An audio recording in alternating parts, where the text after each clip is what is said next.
Olá, bom dia, boa tarde, boa noite, depende do horário que você estiver me ouvindo. Tudo bem com você, meu irmão, minha irmã? Eu espero sinceramente que você esteja bem, que as bênçãos do nosso Deus estejam sobre a sua casa, sobre o seu trabalho, sobre a sua vida, amém? Irmãos, já estava com muita saudade de vocês, eu espero que a recíproca seja verdadeira. O motivo de fosse maior, tive que me afastar um pouco, mas estou aqui de volta. Peço que continue orando pela vida da pastora Kênia, amém? A mensagem de hoje que Deus quer falar em nosso coração. Vou trazer para vocês uma mensagem que foi pregada pelo nosso querido pastor David Wilkerson, cujo título é O Cântico Certo do Lado Errado. A palavra de Deus se encontra no livro de Êxodo, capítulo 15, versículo 1. Então cantou Moisés e os filhos de Israel este cântico ao Senhor, e falaram dizendo: Cantarei ao Senhor, porque gloriosamente triunfou, lançou no mar o cavalo e o seu cavaleiro. Os filhos de Israel se achavam, irmãos, em um apuro desesperador. À sua frente o mar vermelho, as montanhas à esquerda e à direita. E o faraó e seus carros de ferro se aproximavam por detrás. O povo de Deus estava aparentemente cativo e impotente, como patinhos que passam no tiro ao alvo só esperando para serem eliminados. No entanto, acreditem vocês ou não, Deus propositadamente os havia guiado a esta situação tão terrível. Havia pânico no acampamento de Israel.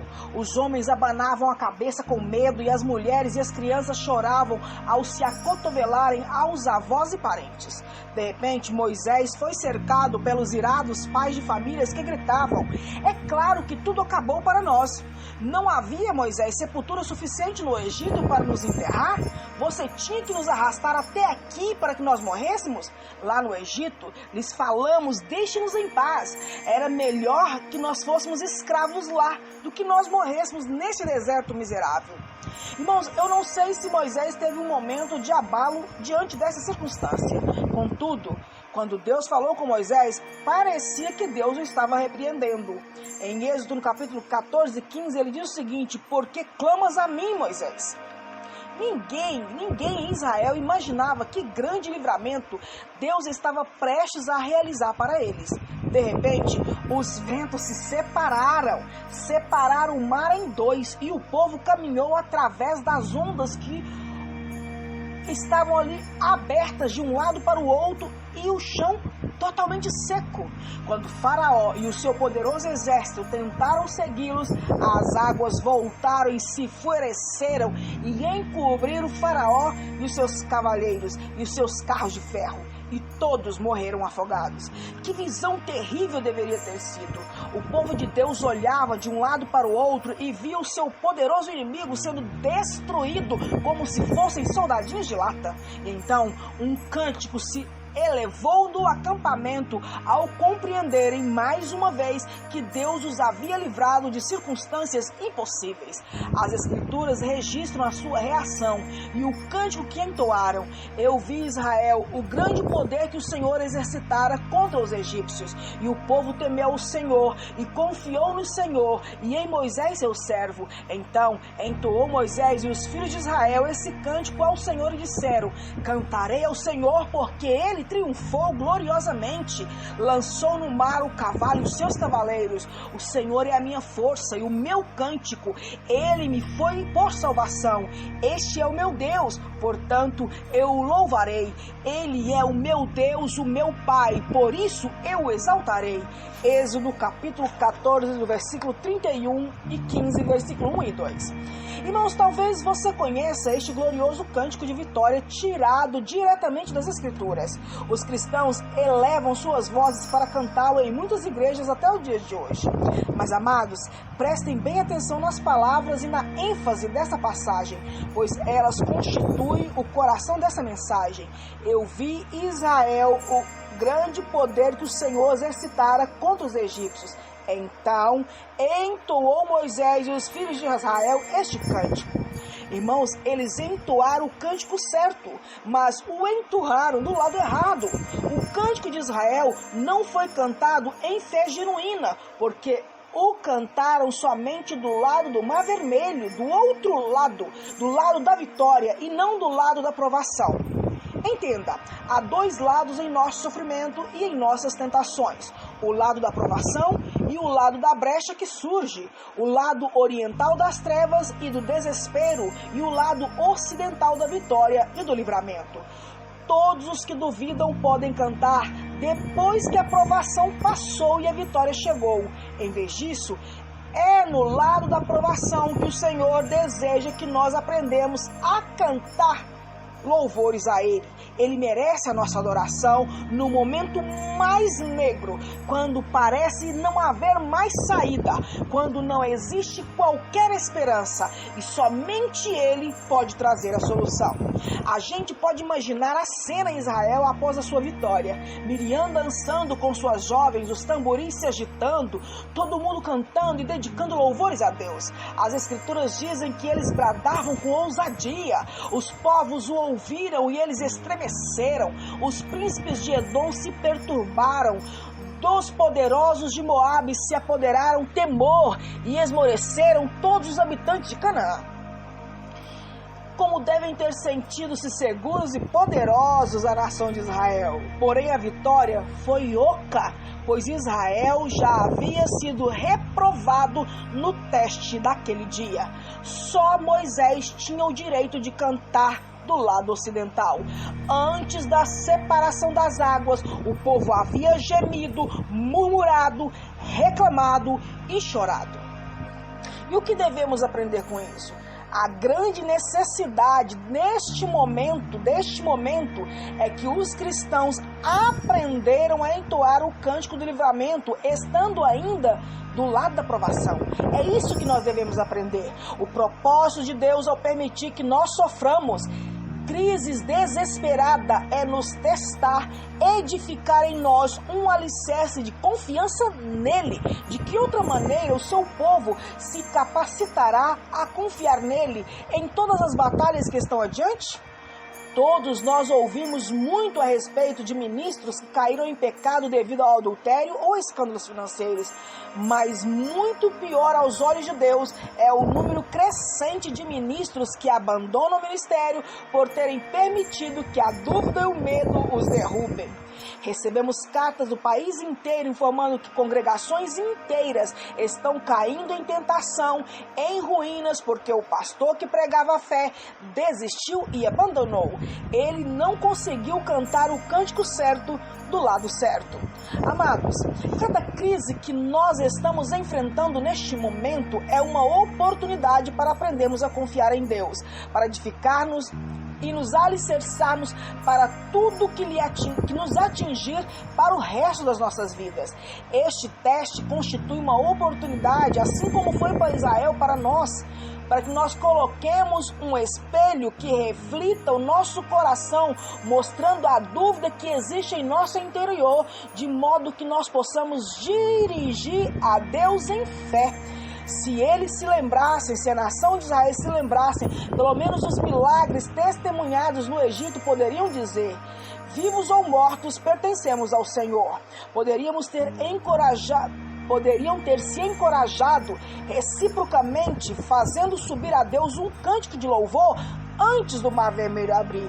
O mesmo cântico que determinada hora eles cantaram do lado errado. Grande é o nosso Deus e digno de ser louvado. Isso poderia ter se espalhado pelos arraiais e ser a faísca inicial para inflamar a sua fé, a fé da nação de Israel. Isso teria fundado um alicerce para uma fé sustentada em Deus, teria dado início a uma fé tão testada pelo fogo e tão inabalável que o sustentariam através de todas as dificuldades do deserto e das batalhas de Canaã.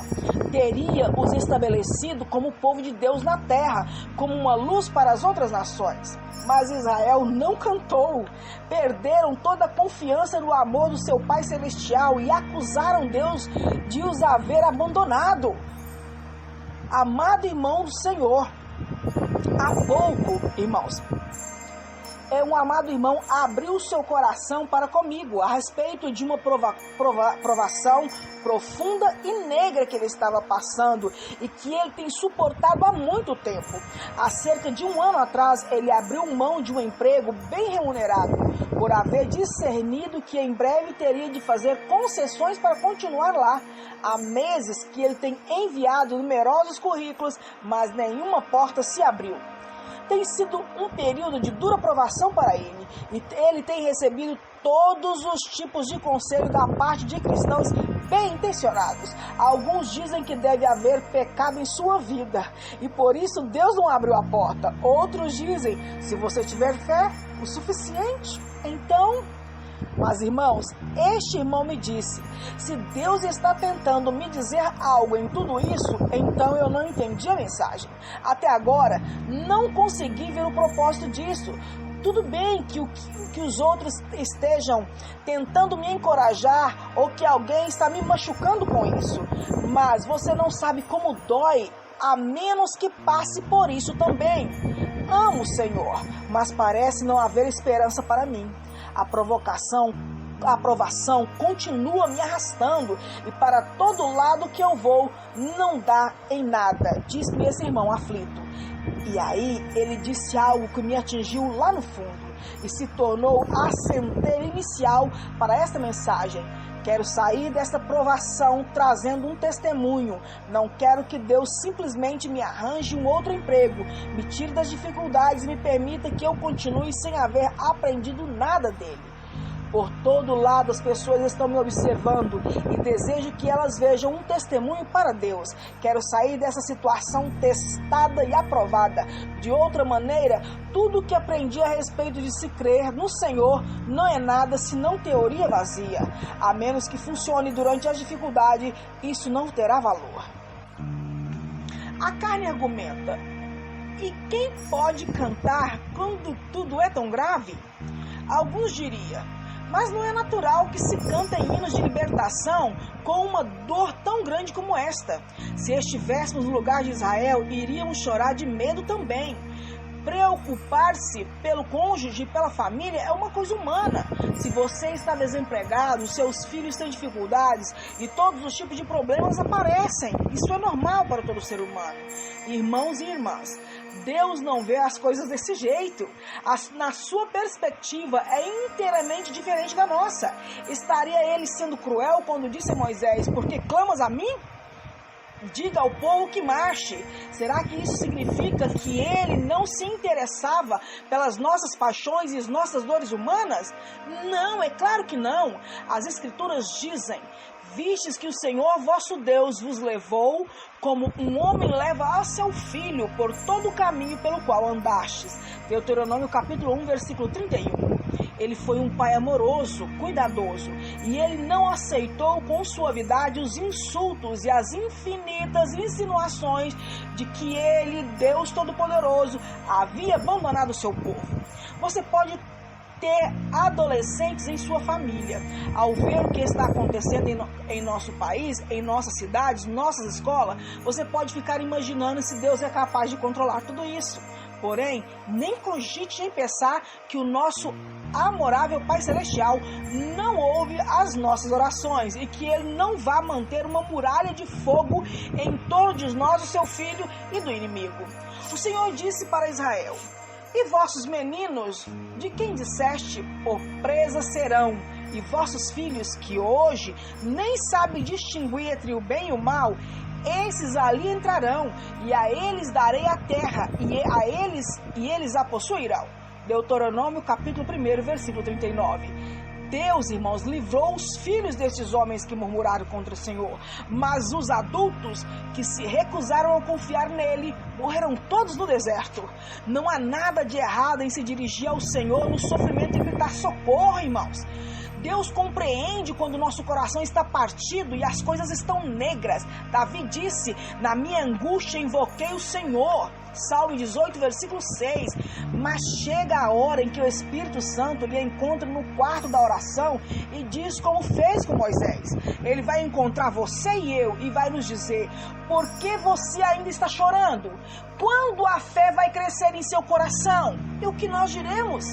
Veja bem, irmãos, Deus sabe o que quando nós estamos em apuro e quando nós não suportamos. Ele sabe o jeito que irá usar cada uma dessas provações para nos salvar.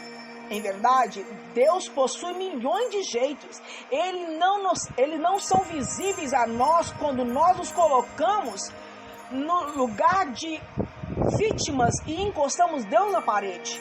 Para os filhos de Israel, a parede era um mar vermelho. Se eles tentassem fugir para as montanhas, os leões e as férias os devorariam. Eles estavam presos, amarrados, bem aonde Deus desejava que eles estivessem. Eles receberam a libertação de Deus aquele dia e cantaram depois disto. Porém, o seu cântico se tornou oco, sem nenhuma base. Eis aqui a prova de que ele era oco. 3 dias depois, este mesmo povo voltou para os velhos caminhos da dúvida, do medo e da murmuração. Tudo o que fizeram na hora da crise foi suprimir o medo. Eles o guardaram para dentro e ajustaram por cima um manto de louvor. Entende, irmãos? Quando eles atravessaram o Mar Vermelho, cantou um hino de vitória, mas não colocou o medo para fora, botou debaixo do tapete ao cantar, deixou as emoções fluírem e não a fé. Nunca deram um golpe mortal na dúvida. Contudo, este era o propósito de toda a crise, que eles dessem um golpe mortal na dúvida.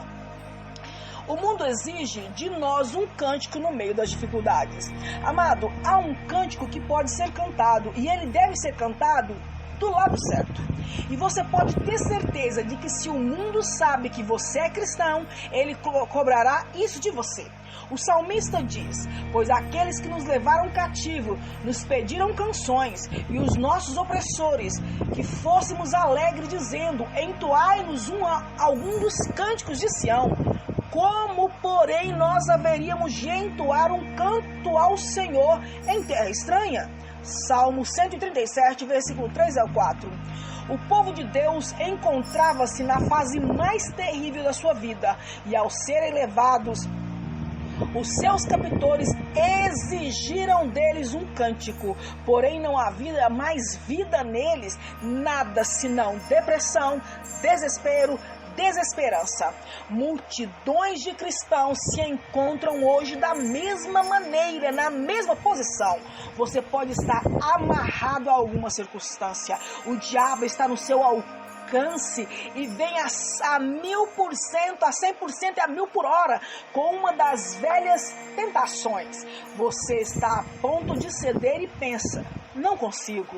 Apesar de todas as minhas súplicas, de todas as minhas orações, de todos os meus jejuns, parece que nunca vou deixar de me sentir assim. Essa escravidão vai me perseguir o resto da vida. Quando Israel caiu sob o jugo babilônico, os seus captores gritaram para eles: cantem para nós, toquem os instrumentos para nós. Já ouvimos todos os comentários sobre vocês e a respeito do Deus de Deus e tudo que Deus fez por vocês. Os nossos espiões nos contaram tudo. Peguem então seus tamboris e tragam as harpas. Toquem a canção para nós. Mostrem a alegria que vocês têm do Deus que vocês servem. Irmãos, não acho que este pedido foi só por zombaria. Creio que foi também por uma desculpa deplorável. Os deuses babilônicos haviam nos deixado vazios e áridos. Eles não tinham esperanças, mas haviam escutado sobre o Deus de Israel. Ouviram canções que falavam do poder do Deus de Israel, um Deus que havia cuidado deles em circunstâncias impossíveis. Disseram: este povo tem um Deus que abre o mar para eles. O seu fogo desce do céu. Ele enfrenta os inimigos por eles. Este Deus deve ter algo especial. Semelhantemente ao mundo, eles querem ver um povo que suporte os mesmos problemas que eles suportam e enfrente as mesmas batalhas que eles enfrentem, mas que, no entanto, possam cantar gritar e guardar a fé nas horas mais sombrias das suas vidas. Os babilônicos exigiam um cântico porque há algo em todo o coração que brada. Onde neste mundo há algo que possa nos fazer cantar, mesmo que nós havemos perdido tudo, inclusive a esperança? Eles precisavam de um testemunho. E é importante que os filhos de Deus, em qualquer lugar, em qualquer tempo, em qualquer circunstância, cantem as músicas de Sião, cantem as canções de vitória ao nosso Deus. Deus, eu creio em Ti. Não importa o que esteja acontecendo, o Senhor continua sendo Deus. O mundo, contudo, não vai responder a um testemunho qualquer. A propagação das igrejas frequentemente deixa as pessoas mortas e áridas. Até as curas hoje em dia podem ter um impacto pequeno, porque o mundo tem visto tanta medicina de milagres, como transplantes cardíacos, de membros oculares e por aí afora. Não, irmãos, o mundo está gritando para nós: você pode nos mostrar um milagre. Não será a abertura no Mar Vermelho que irá nos impressionar. Não será ver o cego recebendo visão ou o coxo curado. Será você contemplando, eu contemplando você na hora mais tenebrosa da sua vida, numa situação em que inexista esperança do ponto de vista humano. E mesmo assim, você decidiu sorrir com alegria e cantar louvores ao seu Deus. É este milagre que nós queremos ver de vocês, cristãos. As dúvidas precisam receber um golpe mortal. Estando você do lado da provação, então você se transformará em um reclamador consumado. Se não resolver essa dúvida, você vai ceder ao espírito da murmuração e da reclamação. Você vai viver desse jeito e morrer desse jeito. As suas dúvidas não podem ser simplesmente ignoradas. Elas precisam ser extintas pela raiz. Elas precisam ser colocadas para fora em oração. Olhemos para Israel apenas 3 dias depois da sua libertação do Egito. Eles haviam cantado, agitado seus tamboris e testificado no poder e da força de um Deus poderoso, jactando-se de que Ele os guiava e protegia. Aí eles chegaram a Mara, que significava águas amargas. Este deveria ser outro local de teste para eles. Veja, Deus simplesmente continua a permitir que haja crise após crise até que finalmente aprendamos a lição. Se continuarmos a nos recusarmos a aprendê-la, chega uma hora em que Ele nos entrega as nossas próprias amarguras e murmurações e vamos viver uma vida miserável. Caminhar o povo de Israel 3 dias no deserto e não acharam uma água. E o povo murmurou contra Moisés, dizendo: que havemos de beber? Êxodo capítulo 15, versículo 22 e 24. No domingo, eles estavam aproveitando o máximo, cantando, dançando e louvando. Agora chegou a quarta-feira e eles já estão em dificuldade. Chega mais uma crise e eles estão aos pedaços e em murmuração. Como que um povo pode perder a confiança em Deus tão depressa? E porque eles nunca possuíram essa confiança em Deus, nunca tiveram a sua fé alicerçada em Deus, mas em si mesmo. Então foram reprovados outra vez. Não haviam aprendido absolutamente nada de suas crises anteriores e mais uma vez perderam a chance de resplandecer a grandeza do seu Deus. A partir desse dia, não estava mais nas mãos de Israel aprender qualquer coisa de Deus. Até começaram a considerar a sua bondade. Eles começaram a considerar a bondade do Senhor como algo já concedido. Estavam sem comida, então Ele enviou-lhes maná do céu, fez cair as codornas do céu, formando pilhas delas fora do arraial que chegavam a quase 1 metro de altura. Porém, não se ouviu nenhuma palavra de ações de graça de Israel. Ao invés disso, o povo se inclinou para a cobiça, armazenando tudo que Deus lhe havia dado. Israel endureceu a sua cerviz. Oh, que pena é ir atrás de maldição, de uma crise para outra, sem aprender nada no processo. Isto carrega consigo uma maldição, a de que você será entregue ao espírito da murmuração, e o murmurador morre no deserto. 4 grandes livramentos mais tarde, eles receberam uma última oportunidade. Israel havia testemunhado o milagre de Deus no Mar Vermelho, havia visto as águas curadoras em Mara, viram a água fluir da rocha no Monte Horebe, e viram o maná e as codornizes surgir do céu.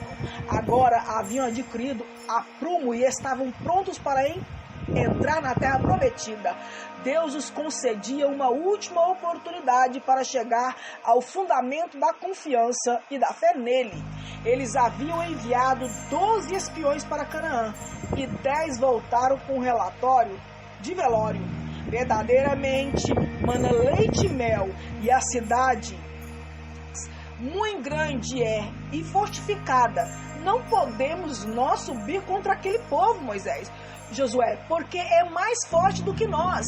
É terra que devora os seus moradores, e todos os povos que vimos nela são homens de grande estatura. Também vimos ali gigante, e éramos aos nossos próprios olhos, nós como gafanhotos. Número capítulo 13, versículo 27, 28, 31 ao 33. Irmãos, o relatório desses 10 homens provocou um caos absoluto no acampamento de Israel. Quantas vezes nós ouvimos testemunhos, não é testemunhas, testemunhos, e isso se torna um caos no nosso meio. Toda a carga emocional acumulada, toda a dúvida e todo o medo que nós não trabalhamos, que vinha se formando em nosso íntimo, se agitaram e começaram a murmurar novamente, a chorar amargamente. Por quê? Porque não foi trabalhado emocionalmente o medo, a revolta, a dúvida. Foram apenas enterradas com a emoção de cânticos de vitória oca. E isso tudo acendeu a ira de Deus. Quando Josué se levantou e disse: Deus está conosco, Deus é capaz, todos levantaram a mão para apedrejar Josué. Quantas vezes no meio da tribulação alguém fala para nós: Deus está com você, Deus é capaz de resolver o seu problema. A pessoa prefere sentar no vitimismo, na cadeira de vitimismo. Ah, não, será que Deus é conosco? Quem nunca falou isso? Eu já, irmão. Porque estamos todos num processo, irmão, para que nós venhamos passar e ser aprovado. O povo não sabia na ocasião, mas este teste deveria prepará-los para a sua primeira batalha em Canaã, em Jericó. Então, irmãos, todo esse processo é para nos preparar para uma batalha. Mas o que nós estamos vendo fazendo, dando birra no deserto, igual o povo de Israel. Deus deu, a gente faz sorriso e beicinho e beijinho para Deus. Achamos que Deus vai ajudar, a gente se joga no chão e começamos a espernear. Enquanto isso acontecer, enquanto estivermos esperneando, nós jamais estaremos preparados para a verdadeira batalha, para tomar posse da verdadeira vitória que Deus tem para nós, que é o céu, que é a nossa vitória máxima. Os espiões, irmãos, que haviam dito: a primeira coisa que vocês vão achar lá é uma cidade murada chamada Jericó, é impenetrável, simplesmente não dá para entrar, não possuímos armas ou arietes, é inútil, não há jeito. Tentar invadi-la por quê? Amado, essa conversa desses 10 espias a respeito dos seus problemas, eles colocaram os problemas e esqueceram o poder de Deus. Eles disseram: não há saída. Porém, você sabe que Deus já tem um plano. Você não pode ver o plano. A única coisa que se vê é aquela muralha na sua frente. Mas você e eu precisamos continuar confiando que Deus desfaz muralha. Porém, Deus, irmãos, quando Deus enxerga infinitamente mais do que nós. Para Ele, não há muralha lá na frente. Para Ele, é fácil atravessá-la. Ele é Deus.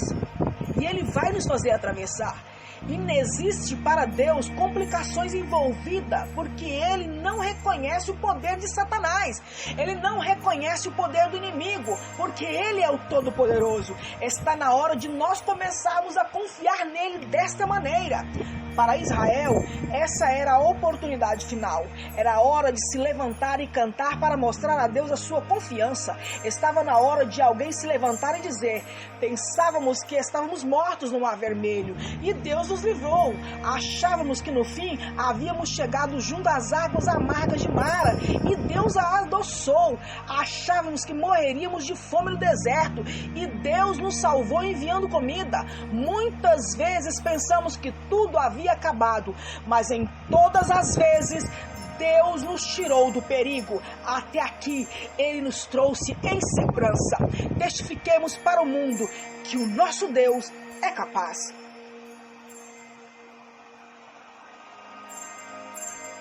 Porém, ninguém de Israel fez isso. Israel falhou miseravelmente em outro teste.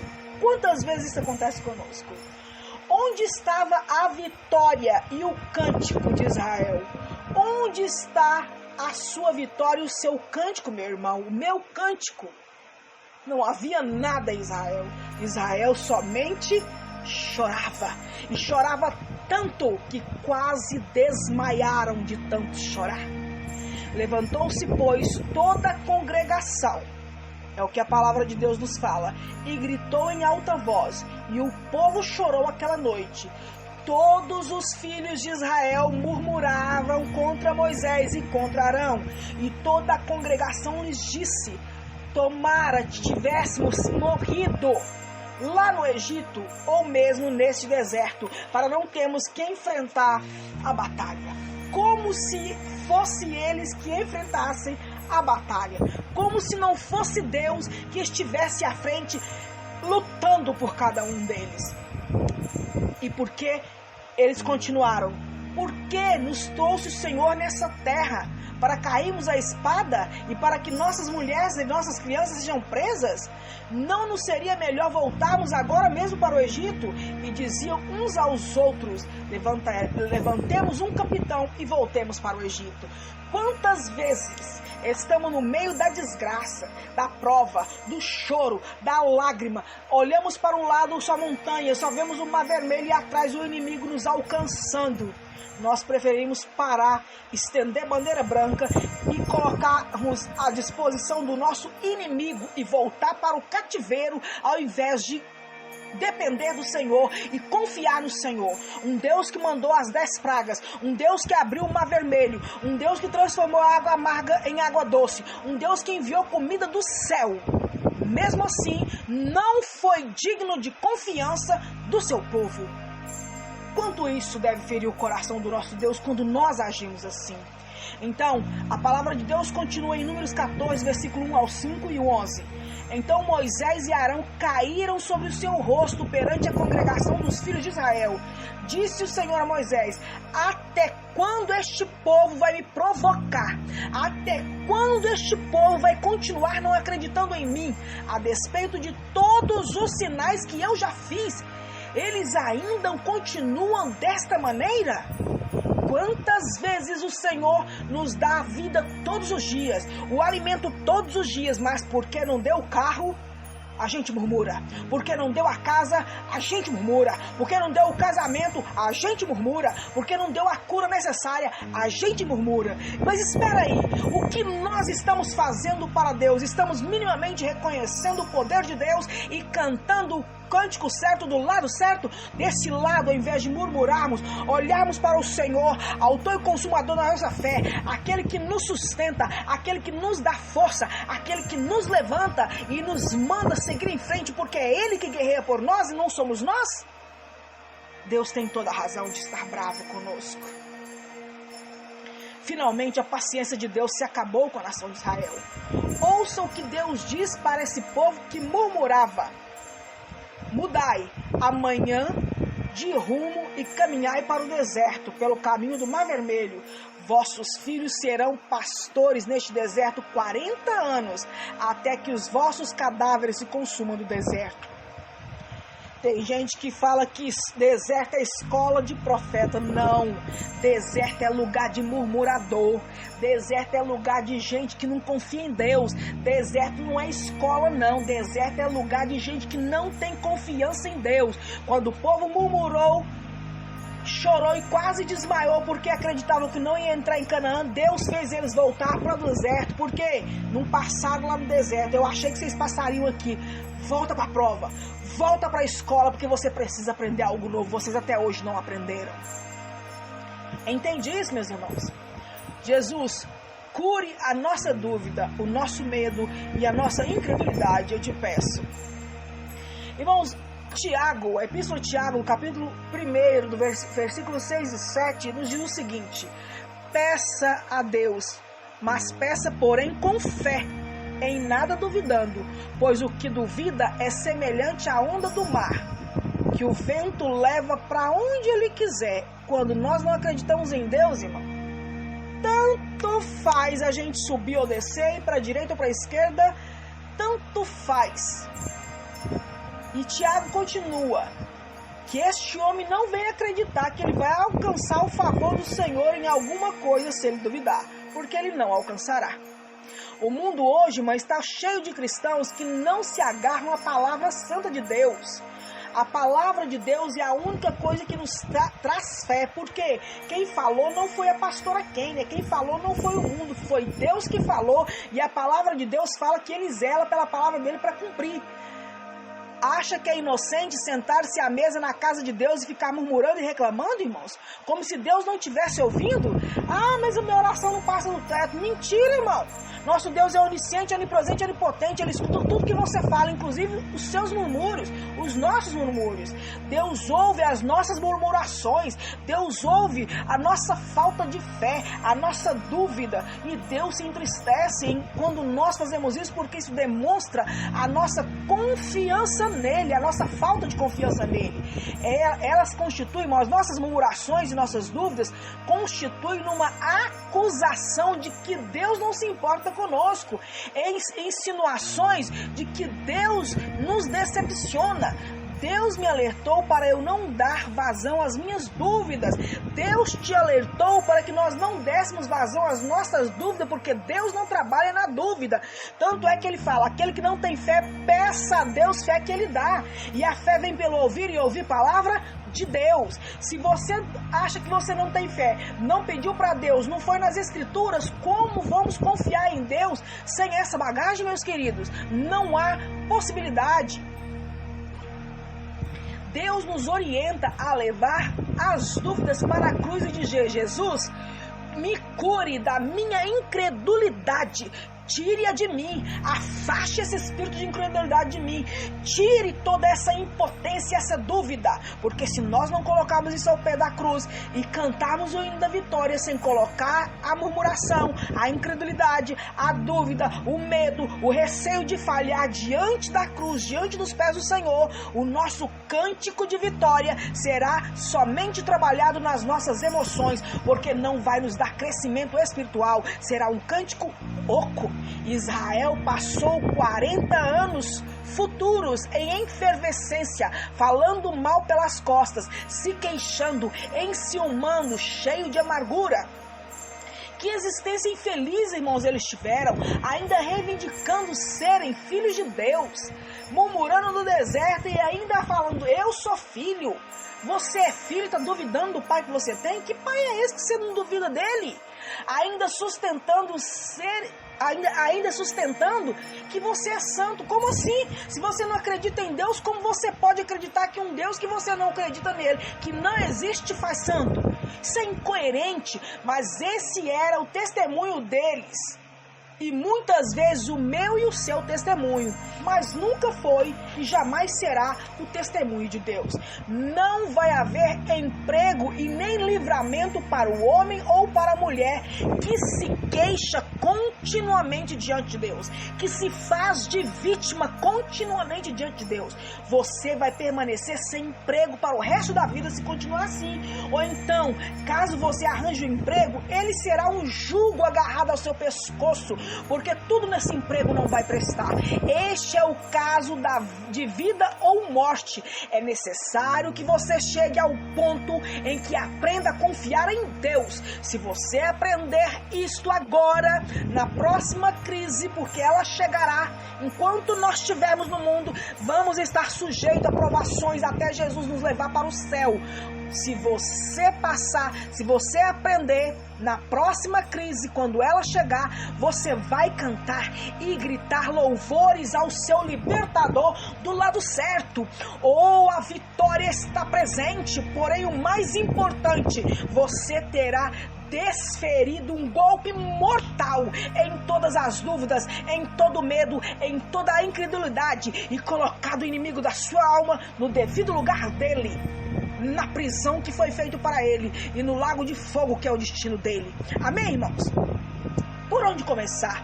Olhando bem no espelho da palavra de Deus. É aí que você deve começar a ler a palavra de Deus todos os dias.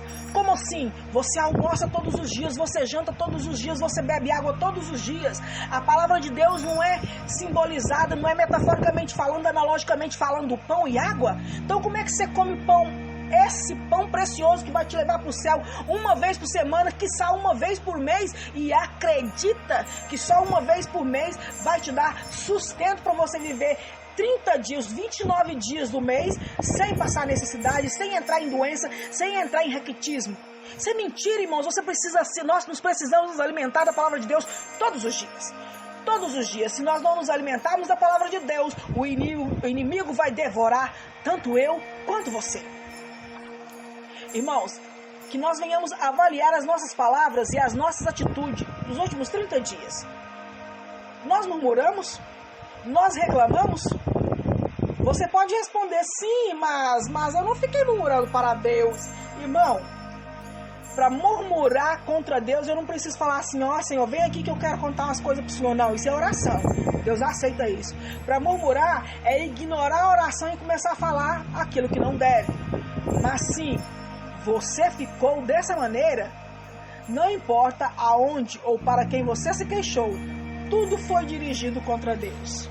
Não é mais válido você dobrar os seus joelhos ou andar de um lado para o outro na sua casa ou até mesmo deitado e falar para Deus, não estou gostando dessa situação, Senhor. A Bíblia fala que um coração contrito Deus não rejeitará. Um coração verdadeiro e contrito Deus jamais vai rejeitar. Então Deus não vai rejeitar a sua oração. Mas se você ficar reclamando da sua vida nas redes sociais, no seu perfil de WhatsApp, se você ficar reclamando da sua vida na igreja, não sei aonde, só reclamação. E quando eu digo reclamação, não é você confiar no amigo pedindo oração, não. É você botando coisas horríveis, esdrúxulas, em redes sociais. As redes sociais hoje é um esgoto a céu aberto. O cristão não deve tratar a vida dele e o desabafo dele na rede social como esgoto a céu aberto. Você é fonte de água e não esgoto. Você é fonte de vida, ou não? Nós somos fonte de vida. Para todos os lados, irmãos, que nós devemos olhar na Bíblia, nós devemos confiar em Deus. Está escrito, Deus falando, confia em mim e eu cuidarei de você. Simplesmente entregue o seu caminho para mim. O que é necessário, então, para que nós venhamos acreditar nessas palavras, meus queridos, minhas queridas? Apenas isso, que nós venhamos nos aquietarmos e ver a salvação que o Senhor nos trará. Mas nós podemos perguntar, mas e se nada acontecer? Esta resposta revela dúvida e medo. Se nada acontecer, irmão, Eclesiastes capítulo 3, há tempo para todo propósito, tempo de chorar e tempo de cantar e sorrir, tempo de cantar e tempo de deixar de cantar, tempo de plantar e tempo de colher. Deus deu e Deus tomou, mas bendito seja o nome do Senhor. Meu querido Santo de Deus, volte-se hoje para Deus e diga, Senhor, fiz tudo aquilo que é possível numa situação como esta. Já sei que não há nada que eu possa fazer para resolver este problema, mas eu vou confiar em Ti. Eu vou guardar o meu coração e eu sei que a vitória será garantida. Amados, permita que Deus faça de você um testemunho para o mundo, um testemunho da fidelidade dele. Ame-o de todo o seu coração agora mesmo. Dê a Deus todos os seus problemas, toda a sua fé e confiança. E Deus lhe dará o cântico certo do lado certo. Amém, irmãos? Que essa palavra fale ao seu coração nesse momento, como falou o meu coração. E que Deus, nosso Pai, e o nosso Senhor Jesus Cristo, que nos amou e nos ama, e por sua graça nos dá um consolo eterno e uma boa esperança, nos anime, nos fortaleça o coração, para que tanto em palavras como em obra, nós venhamos fazer tudo, mas tudo que seja bom. Que Deus te abençoe.